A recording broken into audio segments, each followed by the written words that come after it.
باش ئەو هەموو بتانە ئەڵێ محەممەد ئەڵێ عەلەیهی سەڵات وەسەلام مەی پەرستن هەمووتان یەخوا بپەرستن ئەمە جێی سەرسوڕمێنەرە ئەمە شتێکی تایە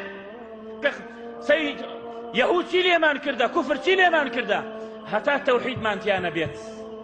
بە حەیاتی سەرکەوتوو نابێت غەزەبی خوش بێت بە کەس ناگەڕێتەوە وإذا أراد الله بقوم سوءا فلا مرد له خوا غەزەب لە قەومێ بگرێ کەس نییە ڕێگایی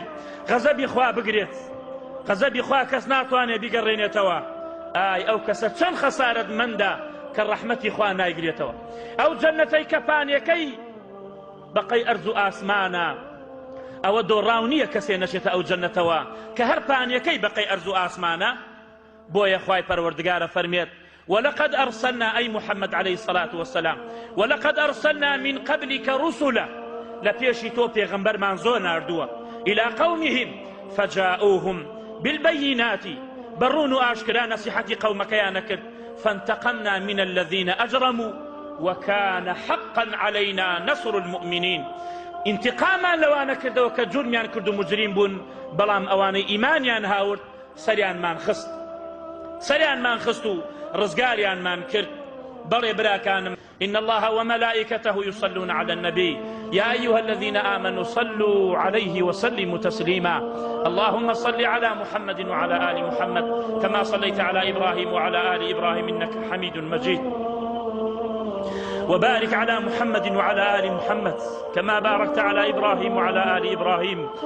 إنك حميد مجيد يا ربي خويا دعوات يقين بنا وجوانا كانت بصفة برزكانت خويا يا رحمتي خود ما لنكرت يا ربي خدايا باراني رحمة من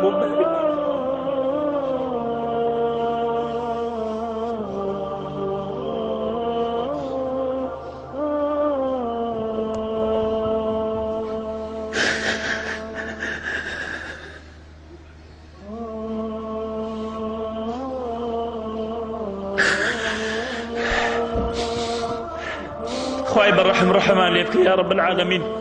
خواهی گەورە میهرەبان شفاعت بنێری بۆ نەخۆشەکان خواهی گیان باریان سوک بکەی یا ربی خدایە بەکردەوەی خۆمان لەگەڵمانە نەکەی خواهی ڕەحمە زۆرەکەی خۆت یا رب العالمین خدای آخر خێرمان بکەی خدای ڕەحم لەو برا خوشکانەمان بکەی کە بە ئیمانەوە ڕۆیشت خواهی گیان وەکە ئەو قەومانەمان لێ نەکەی کە غەزەبت لێیان گرت